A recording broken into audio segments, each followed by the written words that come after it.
Los gritos y los castigos no son positivos ni efectivos en la educación de tus hijos e hijas. La mayoría de los padres y madres que emplean el castigo como medida correctiva a menudo han sido personas educadas en ese mismo tipo de dinámicas familiares. A priori, un grito o un bofetón pueden parecer soluciones efectivas, ya que consiguen corregir ciertos comportamientos. Y es completamente normal que si fuiste educado o educada en esa manera, ahora repitas de manera instintiva también esos patrones educativos con tus propios hijos e hijas. ¿Pero de verdad crees que esa es la única forma que tienes de corregir y educar a tus hijos? ¿Qué mensaje crees que les estás haciendo llegar cuando para conseguir autoridad o poder tienes que tratarlos de una manera agresiva o hostil? La ciencia nos ha demostrado que estos modelos parentales son muy poco pedagógicos e incluso dañan la autoestima, el sentimiento de pertenencia a la familia e incluso el correcto desarrollo emocional de los niños y niñas. Así que si lo que quieres es aprender a educar desde el enfoque de la parentalidad positiva y sustituir los gritos y los castigos por alternativas menos dañinas, coge papel y boli y quédate conmigo en este taller. ¡Comenzamos! Hola familias, ¿qué tal estáis? Mi nombre es Antonio y soy técnico de familia en el SAT. Para todos aquellos que os unís por primera vez, así como a los que ya nos conocéis de anteriores vídeos y talleres, os doy la bienvenida a este nuevo taller online. En este taller vamos a aprender a establecer normas y consecuencias desde un enfoque de la parentalidad positiva. Pero sobre todo vamos a tomar conciencia de nuestras formas de proceder a la hora de educar a niños y niñas. A lo largo del taller iremos viendo una serie de conceptos, pautas y herramientas con el objetivo de aprender otras alternativas de crianza en las que se ponen en el centro los derechos de los niños y las niñas. Y para ello trataremos acerca de los siguientes puntos. En primer lugar, vamos a reflexionar sobre por qué la violencia es la forma menos efectiva de todas para educar a nuestros hijos e hijas. En segundo lugar, abordaremos algunos conceptos básicos sobre en lo que consiste la educación en positivo y la educación respetuosa. En tercer lugar, veremos algunas herramientas efectivas para el establecimiento de normas y límites en casa. Hablaremos sobre las normas, los castigos y las recompensas. Y por último, veremos algunas estrategias eficaces para gestionar 4 situaciones de emergencia típicas en la crianza. Si crees que alguno de estos apartados te puede ser útil para aplicar nuevas estrategias y medidas de crianza en casa, te recomiendo visualizar el contenido de este taller y realizar algunas de las dinámicas que te proponemos en nuestro cuaderno de trabajo. Una herramienta totalmente gratuita y que podrás descargar si completas tu inscripción en el enlace que te dejaremos por aquí debajo en la descripción de este vídeo. Este cuaderno contiene actividades, dinámicas y ejercicios de reflexión que te ayudarán a aplicar las ideas y conceptos trabajados en este taller. Y ahora sí, vamos con el primer módulo de contenidos. En el mundo de los adultos, los gritos, los agarrones, los golpes o las amenazas son signos claros de abuso y violencia. Sin embargo, cuando estás en el supermercado, en la sala de espera del dentista o en el parque, ¿por qué no vemos tan inapropiado si un padre o una madre tiene un comportamiento de este tipo frente a una situación de crisis con su hijo pequeño? Tenemos el ejemplo de la madre que grita a su hija para que se termine la comida, del papá que le pega un manotazo a su hijo para que no toque nada en el supermercado, o la mamá que pega y da un agarrón para que su hijo se termine de enredar y se suba al coche. También tenemos el papá que grita a su hija porque están llegando tarde al colegio. ¿Te suenan estos ejemplos? Estos comportamientos para muchos adultos resultan completamente normales, pero si te paras a pensar un momento, tanto un niño como un adulto merecen exactamente el mismo respeto, por el simple hecho de que ambos son personas por igual. De hecho, mientras que un adulto se puede defender o denunciar frente a estas agresiones, con los niños estaríamos hablando de personas que no se pueden defender frente a estos abusos. Así que por favor, recuerda esta idea antes de gritar, amenazar, castigar o agredir a tus hijos e hijas. Por otro lado, estudios recientes indican que aquellos hijos e hijas que son educados con más dureza tienen más probabilidades de ser expulsados de la escuela, de meterse en peleas, de ser detenidos por la policía, de tener conductas de riesgo o incluso de tener embarazos no deseados. Es decir, la ciencia avala que recurrir a los gritos, las amenazas, los castigos, las agresiones es la manera menos efectiva de educar de todas. Por si esto fuera poca justificación para abandonar dichas formas de educar, te cuento además que el cerebro del niño está programado para imitar el comportamiento de sus padres y de sus madres. De hecho, múltiples estudios han demostrado que las niñas tienen una mayor tendencia a copiar los insultos y agresiones verbales de figuras femeninas, como puede ser la madre, mientras que los niños tienen una mayor tendencia a copiar los gritos y las muestras de agresividad y violencia de figuras masculinas, como pueden ser el padre. Así que si has llegado hasta aquí, te felicito, porque te acabas de inscribir a un taller en el que vas a aprender a educar de una manera diferente. Vas a abandonar aquellos modelos educativos serios, solemnes, rancios,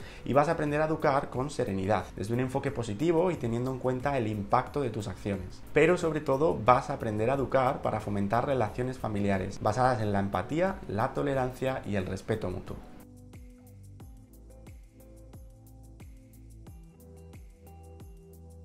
Ningún niño o niña llega a la familia con un manual bajo el brazo, por lo que nadie te va a poder asegurar a ti como padre, como madre, como cuidador, lo que va a funcionar o no con tu hijo. Ni siquiera yo en este taller.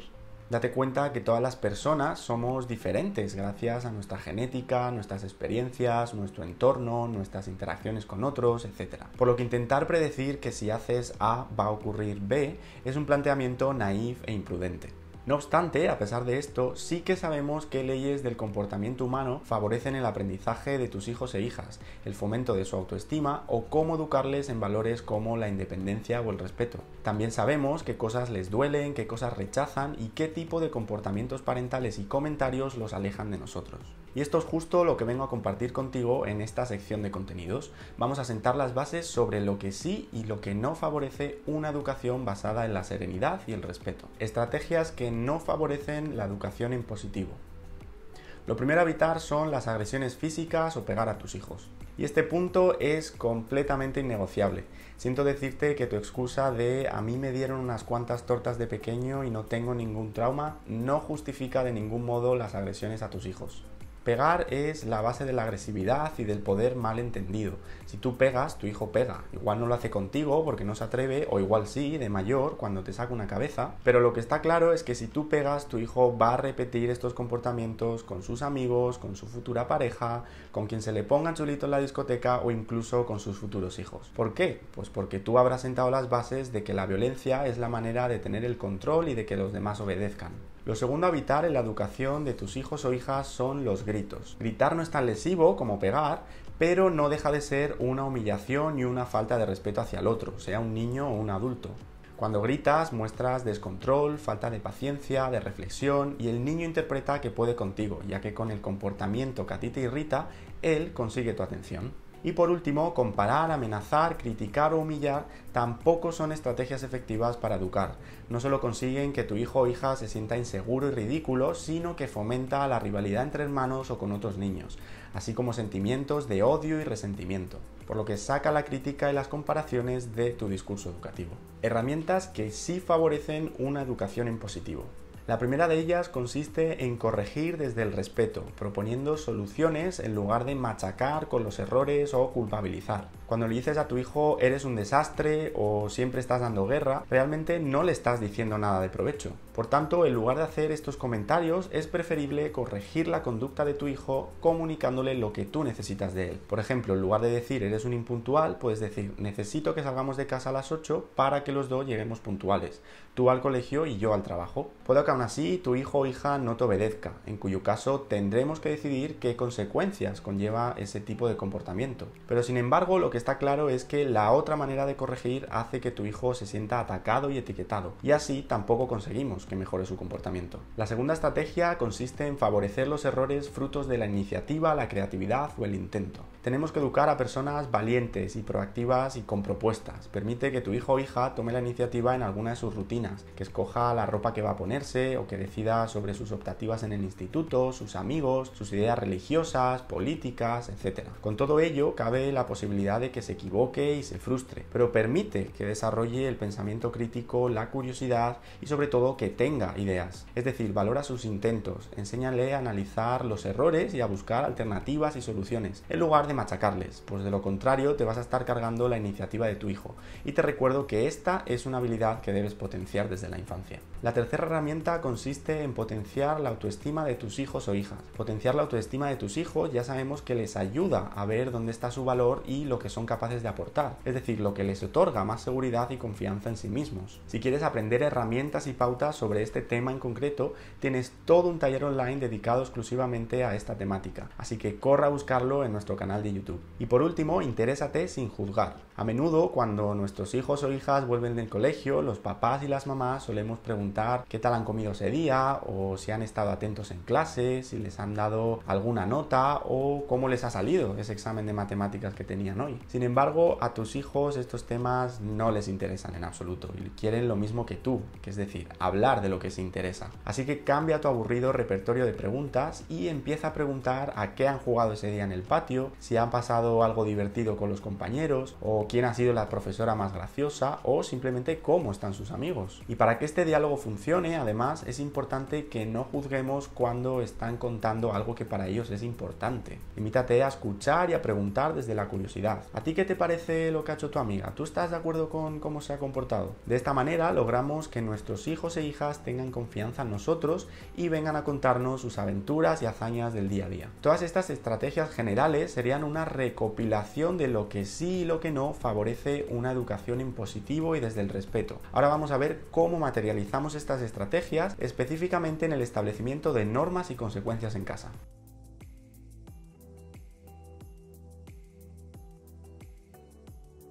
Las normas y los límites son positivos, ya que ayudan al niño a comportarse dentro de unos acuerdos y nos ayudan a los padres a prevenir enfados, gritos y castigos. Además, las normas y los límites nos proporcionan una estructura, unas rutinas y unos hábitos que también favorecen el correcto desarrollo de los niños y niñas, tanto a nivel personal como a nivel social y emocional. Ahora bien, ¿qué ocurre cuando nuestro hijo o hija no cumple o no sigue las normas establecidas en casa? ¿Cómo deberíamos actuar? Ya sabemos que una norma siempre tiene que ir seguida de unas consecuencias. Ahora bien, la diferencia entre una norma y un castigo es que mientras que la norma la conocemos todos, el castigo suele ser algo más impredecible. Por ejemplo, imagina que vas por la carretera y de repente te para la policía y te pone una multa, porque la norma en esa carretera establecía que el límite eran 90 km por hora y tú lo estabas superando. Aquí estaríamos hablando de una consecuencia que va asociada al incumplimiento de una norma que todos conocemos. Ahora imagina la misma situación, pero la policía, en lugar de ponerte una multa, te obliga a salir del coche y te empieza a dar golpes con la porra. En este caso estaríamos hablando de un castigo. Un castigo que además es punitivo. ¿Y qué quiere decir que un castigo tenga un carácter punitivo? Quiere decir que aunque el objetivo sea algo positivo para el niño o mejorar su comportamiento, el medio que se utiliza para ello hace daño a la persona.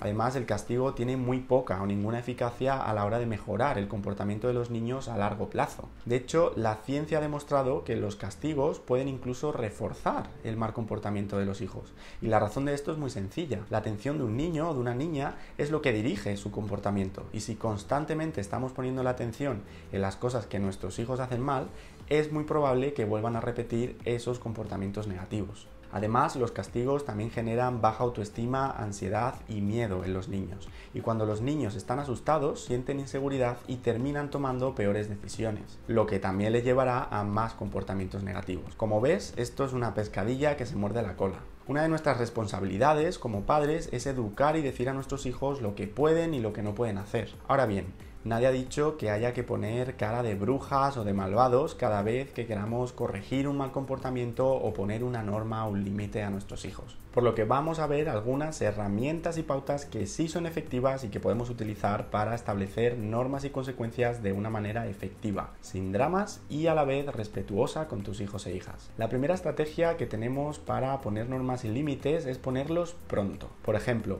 al igual que le quitas a tu hijo la botella de lejía la primera vez que la coge por accidente, también deberías hacerlo la primera vez que tira a su hermana del pelo, o la primera vez que deje sus juguetes sin recoger, o la primera vez que insulte o falte el respeto a algún familiar. Las normas y los límites funcionan peor cuando los ponemos a toro pasado. Por tanto, si es posible, es mejor que pongamos el límite justo después o justo antes de que ocurra el comportamiento que no nos gusta. Es decir, que si ves que tu hijo va a tirar del pelo a su hermano, es mejor que le digas en ese momento una frase firme, como por ejemplo, no quiero que le tires del pelo. O si ves que tu hijo va a abrir otra vez el cajón de los productos de limpieza, le digas no quiero que abras este armario. Como ves, poner los límites antes es incluso mejor que ponerlos pronto, ya que de esa manera estamos cortando la idea o la conducta negativa de raíz. La segunda estrategia a emplear es la de poner los límites y las normas de manera coherente. Es decir, te imaginas que tu hijo va por la botella de lejía la primera vez y le dices que no, pero la segunda o la tercera vez que la coge le dices que sí. No tendría ningún sentido, ¿verdad? De hecho, sabemos que poner normas inconsistentes puede hacer incluso que las conductas negativas ganen fuerza y se repitan con más frecuencia. Por tanto, es importante que nos mantengamos firmes, sobre todo durante las 4 o 5 primeras veces, para prevenir o evitar que aparezcan y no se consoliden esos comportamientos negativos. La tercera herramienta para poner normas de manera efectiva es la consistencia entre progenitores. Es decir, que si una mamá pone una norma, el otro progenitor, que será una mamá u otro papá, también deberá aplicar el mismo límite. Ya que si la mamá ha dicho que solo se podrá jugar con el móvil durante media hora al día y después llega el otro progenitor y dice que puede seguir jugando o incluso le ofrece su propio teléfono para hacerlo, el niño va a interpretar que esa norma no es consistente y por tanto no la cumplirá. Así que cuando tengamos un límite importante, los papás y las mamás tenéis que poneros de acuerdo y ser consistentes en la ejecución de esa norma o de ese límite en casa. También es importante, por otro lado, poner las normas y los límites con confianza y sin dudar. Es decir, transmitiendo un mensaje claro, sin titubear y de manera directa. Si tú sabes que algo es bueno para tu hijo o hija, lo normal es que se lo digas con toda la seguridad y la serenidad del mundo, sin gritar, sin perder los nervios. Por ejemplo, no puedes tirar del pelo a tu hermana porque entonces le haces daño y se enfada contigo, en lugar de gritarle a voces que no le tire del pelo. Sabemos que el cerebro del niño aprende mucho mejor cuando le decimos las cosas de manera calmada y tranquila, en lugar de cuando están asustados por nuestras voces, nuestros gritos o nuestros tarandeos. En quinto lugar, vamos a recurrir a otra estrategia que se conoce como comunicación cooperativa. Los estudios sobre comunicación cooperativa han demostrado que los niños y las niñas no solamente colaboran mejor cuando les explicamos nuestra demanda utilizando ciertas palabras y cierta manera de comunicarnos, sino que además también los papás y las mamás son capaces de aprender y entrenar estas estrategias y que cuando las aplican consiguen que sus hijos cumplan mejor con las normas pactadas en casa. La comunicación cooperativa consiste en varios principios que te voy a explicar a continuación rápidamente. El primer principio consiste en hacer de las tareas un trabajo colaborativo. Por ejemplo, en lugar de decir recoge tus juguetes, le puedes decir vamos a recoger tus juguetes. Esto no quiere decir necesariamente que sea obligatorio ponerte a recoger los juguetes con tu hijo o hija, que también sería algo muy positivo, pero sí que aumentará la probabilidad de que tu hijo ya lo haga, ya que al ser seres sociales, por lo general aceptamos mejor aquellas tareas que se plantean de manera conjunta. La segunda estrategia es pedir ayuda a tus hijos o hijas. Por ejemplo, en lugar de decir pon la mesa de manera imperativa, puedes decir me ayudas a poner la mesa. Esta estrategia es efectiva porque todos los niños tienen una tendencia, una naturaleza altruista, por lo que al introducir la palabra ayuda en tus instrucciones, la probabilidad de que se involucren con la tarea es mucho mayor. La tercera estrategia consiste en ofrecer libertad. Sabemos por distintos estudios que tanto adultos como niños tenemos una mayor probabilidad de participar en una tarea cuando sentimos la libertad de decir sí o no. Por ejemplo, puede que le digas a tu hijo cómete las verduras y tu hijo inmediatamente se resista o incluso ponga cara de asco. Sin embargo, si utilizas una frase cooperativa como hijo, hoy voy a preparar verduras para comer, ¿qué prefieres, espinacas o coliflor? De esta manera involucras a tu hijo en la toma de decisiones, es decir, le das libertad para elegir entre dos opciones y con esta estrategia reduces la probabilidad de que después se niegue a comerlas. Como ves, todas estas frases son muy parecidas entre sí.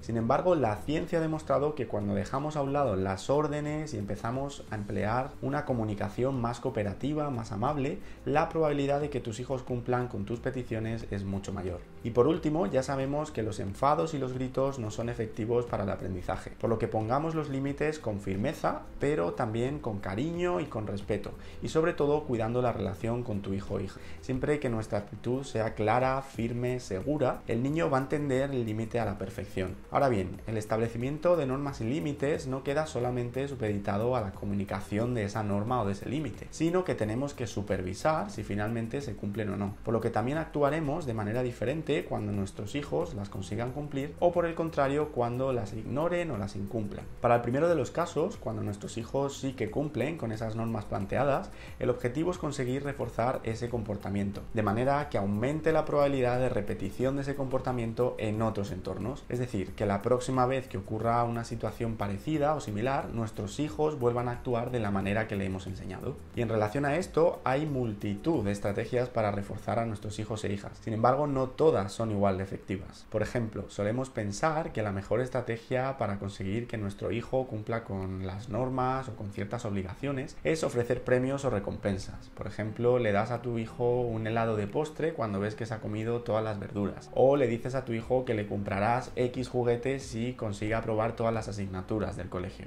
No obstante, estos premios y estas recompensas también han demostrado ser las estrategias menos efectivas para el cumplimiento de normas y límites en casa, ya que el efecto positivo que a priori tienen se desvanecen cuando estas consecuencias o estos premios dejan de existir. Por tanto, nuestro hijo dejará de cumplir con ellos. No obstante, sí que tenemos una manera de reforzar comportamientos adecuados sin necesidad de utilizar premios o recompensas extrínsecas. De hecho, los refuerzos más eficaces suelen estar relacionados con el reconocimiento social, como pueden ser recibir una caricia, un abrazo, mostrar una sonrisa sincera o decirle al niño algo positivo sobre lo que acaba de hacer. Estos son los mejores reforzadores a largo plazo. Reforzar verbalmente los comportamientos positivos es lo que hará que tu hijo aprenda sobre sus propias acciones positivas y aprenda también a autorregularse de una manera más eficaz, reduciendo por tanto los comportamientos negativos o poco deseados. Por ejemplo, si tu hijo ha terminado un puzzle, en lugar de decirle muy bien, un refuerzo más potente sería decirle que se ha concentrado mucho para conseguir acabarlo, ¿no? O por ejemplo, si tu hija ha estado tranquila en la sala de espera del pediatra, en lugar de decirle muy bien, es muchísimo más potente decirle estoy sorprendido de lo paciente que ha sido este ratito. Es decir, en lugar de decir muy bien y ya está, refuerza el acto mental que tu hijo o hija está haciendo, sea estar concentrado o sea esperar pacientemente.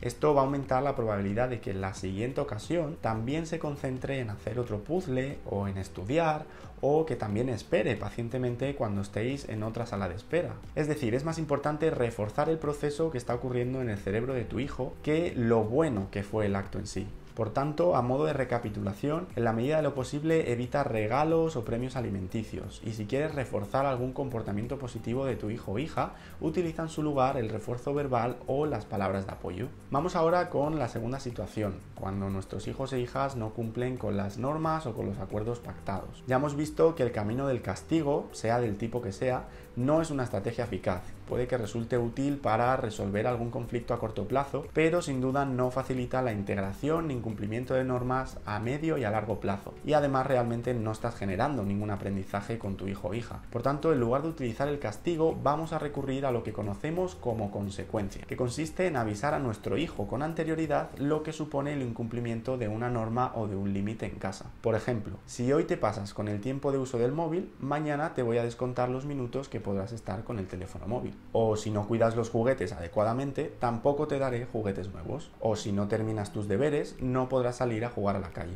Este planteamiento, aunque a priori puedan parecer castigos, son todo lo contrario, ya que cuando comunicamos de antemano a nuestros hijos e hijas cuáles serán las consecuencias de su comportamiento, realmente les estamos diciendo el comportamiento que esperamos de ellos. Si haces A, consigues B. Si no haces A, entonces no habrá B. Por tanto, para tu hijo o hija será mucho más fácil saber qué ocurrirá si no hace X cosa. Es decir, puede predecir de algún modo la consecuencia y poner su atención en el comportamiento esperado para evitarla. Como ves, esto incluso puede suponer un incentivo para tu hijo o hija y sin duda va a aumentar las probabilidades de que cumpla con esa norma o esa cosa que habéis pactado en casa.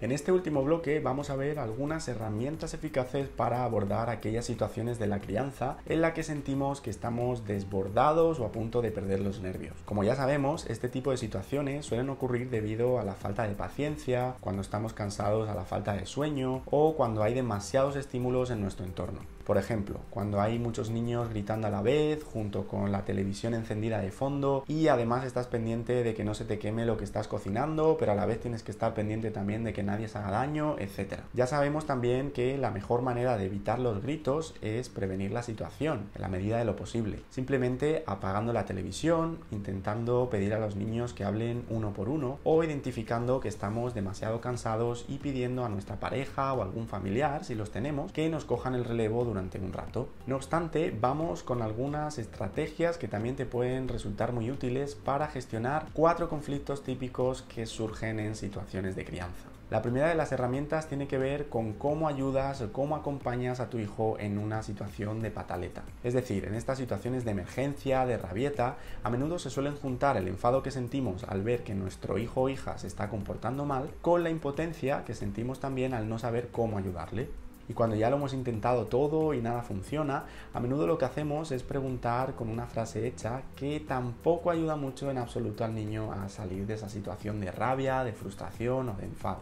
Normalmente la frase que muchas veces utilizamos es preguntar a gritos al niño ¿qué te pasa?, ¿no? Sin embargo, nuestros hijos aún no tienen la capacidad de introspección necesaria para responder a esa pregunta, algo que les hace además sentirse más frustrados por no ser capaces de entender lo que les está sucediendo por dentro. Por tanto, en lugar de eso, vamos a preguntar directamente cómo le podemos ayudar. Así será más fácil que conecte con sus necesidades y con lo que quiere y no tanto con el problema o con entender aquello que le hizo sentir mal. Esta simple manera de acompañar el proceso también te va a ayudar a ti a reducir la intensidad de la emoción de tu hijo y por tanto será mucho más fácil que te escuche y salga de esa emoción negativa. La segunda estrategia tiene que ver con conseguir que tu hijo acuda cuando lo llamas o cuando lo necesitas. Y aunque es completamente normal que tu hijo o hija te ignore o se enrede con algún juego o se entretenga por el camino, también es importante que los niños vayan aprendiendo poco a poco a acudir o a responder cuando les avisemos para comer, para cenar, para bañarse o para ponerse el pijama. Puede que esto que te voy a contar te parezca algo muy elemental o muy básico, pero la realidad es que muchos papás y muchas mamás no consiguen que sus hijos acudan cuando les llaman. Y esto pues provoca muchos disgustos, enfados y gritos en casa. Vamos a verlo con un ejemplo. Imagina que ya has llamado a tu hija para que venga a la cocina a cenar y aún así ella no acude. Lo primero que vamos a hacer frente a este tipo de situaciones será repetir la instrucción de una manera clara y en un tono tranquilo y amable. Y si aún así tu hija sigue sin acudir o te ignora o te sigue dando largas, lo segundo que vamos a hacer va a ser acudir a donde ella esté y con mucha delicadeza vamos a parar la actividad que esté haciendo. Seguidamente la vamos a acompañar a la mesa para que venga a comer o a cenar con nosotros. De esta manera el niño va haciendo poco a poco asociaciones de cuál tiene que ser su comportamiento frente a una petición de mamá o de papá. Así que no dejes de practicarlo, sobre todo con tus hijos pequeños, ya que a estas edades será mucho más fácil que aprendan a comportarse en base a lo que esperamos de ellos. La tercera estrategia está relacionada con la gestión del no.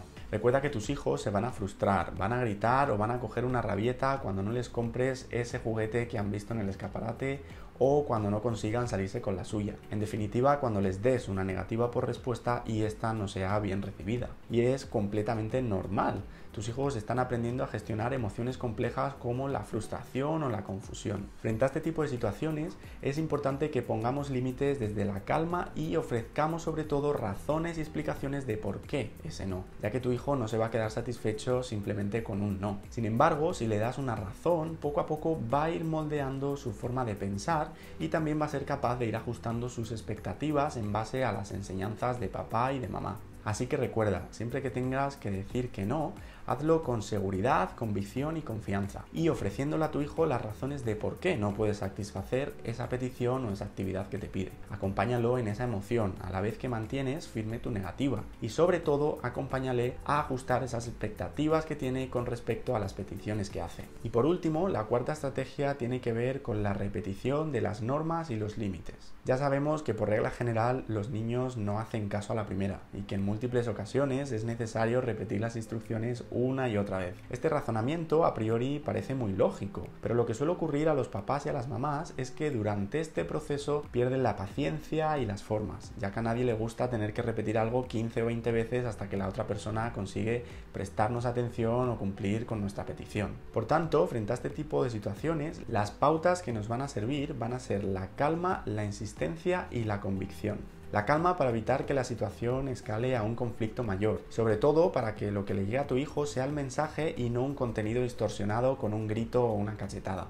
La insistencia para tú entrenar tu paciencia como padre o como madre y para que tu hijo entienda que sigues ahí, que sigues marcando esa norma o ese límite y que no vas a parar hasta conseguir que lo cumpla. Y por último, la convicción, para que tu hijo entienda que esa norma es importante para ti y que tiene que cumplirse en casa. Por ello, cuando alguno de tus hijos no quiere hacer caso a lo que estás pidiendo y crees que es importante que cumpla, utiliza tu calma, utiliza tu persistencia para que entienda que para ti es más importante que cumpla con lo que estás pidiendo que para él seguir viendo los dibujos o seguir jugando a ese videojuego.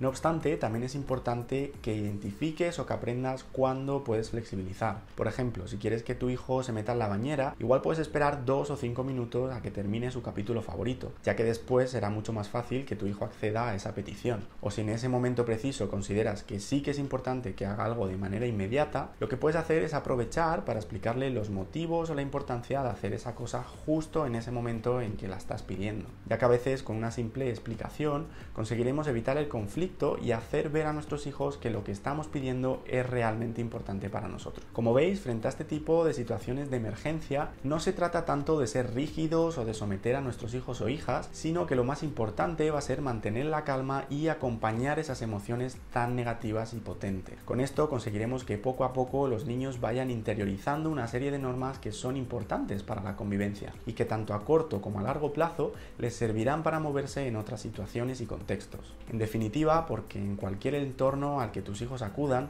van a existir normas y reglas que van a tener que cumplir, por lo que es importante educarles desde pequeños que las normas y los límites existen y que es importante entenderlos para poder moverse adecuadamente en la familia, en la escuela, con los amigos, en el trabajo y en la vida en general. Bueno, familias, con esto finalizamos el taller. Espero que hayáis podido anotar algunas ideas y pautas para comenzar a aplicar estos principios de la parentalidad positiva. Recuerda que muchas de estas estrategias y pautas no van a funcionar a la primera y tampoco son la solución a todas y cada una de las dificultades que seguramente iréis afrontando durante la crianza de vuestros hijos e hijas. No obstante, sí que os pueden servir de guía o de ejemplo para replantear algunas de vuestras tendencias implícitas y sobre todo para cuestionar vuestra manera de educar cuando lo que estáis haciendo no está funcionando como esperabais. Te animo a hacer uso de la sección de comentarios si quieres aportar algo al taller o si te ha quedado alguna duda sobre el contenido. Y por supuesto, recuerda que si estás empadronado o empadronada en el municipio de Alcalá de Henares, también tenéis a vuestra disposición nuestro servicio de orientación familiar, que es público y 100% gratuito y donde trabajamos mano a mano con las familias para la mejora de las habilidades parentales. Tocamos la comunicación, el uso responsable de las nuevas tecnologías, las normas y los límites en casa, el fomento de la motivación académica, de la autonomía, la educación sexual y muchas temáticas más, todas bajo el enfoque de la parentalidad positiva. Por último, también te animo a que nos sigas en redes sociales y en nuestro blog, donde publicamos cápsulas educativas semanales, ideas de ocio, herramientas y pautas para la crianza todas las semanas. Y dicho esto, un abrazo muy fuerte y nos vemos en próximos talleres.